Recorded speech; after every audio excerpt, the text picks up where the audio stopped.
We're going to show you some ways to shape match to support your favorite recipes. I use an ice cream scoop to form my meatballs. You don't have to use an ice cream scoop. I think it's a good idea. It's something that I learned from Freddie when I met him, because it gives you a uniform shape and then they'll cook up uniformly.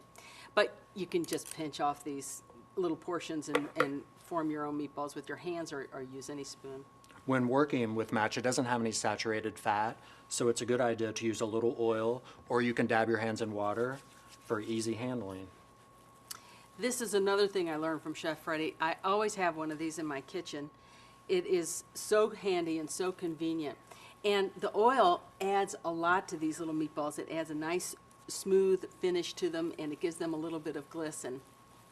The great thing about match is that it comes in bulk form, so you can use it as an ingredient in your favorite recipes. Here I've made meatballs, I have hamburger patties, and a meatloaf. You can use our recipe on our website, or you can just use your favorite recipe at home. You can integrate seasoning right into the ground beef before you form, or you can leave it unseasoned, and in the case of these burgers, just sprinkle on your favorite seasoning when you grill them. Freddie formed a meatloaf here, and there's some fresh vegetables and seasonings in there, and all of these products can go from here into your refrigerator for cooking at a later time during the day, or you can take these shapes and put them in your freezer and freeze them. When they're nice and frozen solid, they can go into baggies like this for cooking at a later date.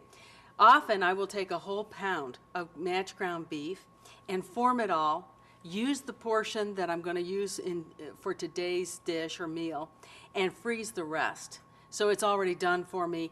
And in particular, these little meatballs are so handy to have in the freezer, because every time you're making pasta or soup or even pizza, they thaw very quickly and they're ready to go in your recipes. So if you can't deal with a whole pound of ground beef at one point, you certainly can form it and freeze it and put it away for a later cook date.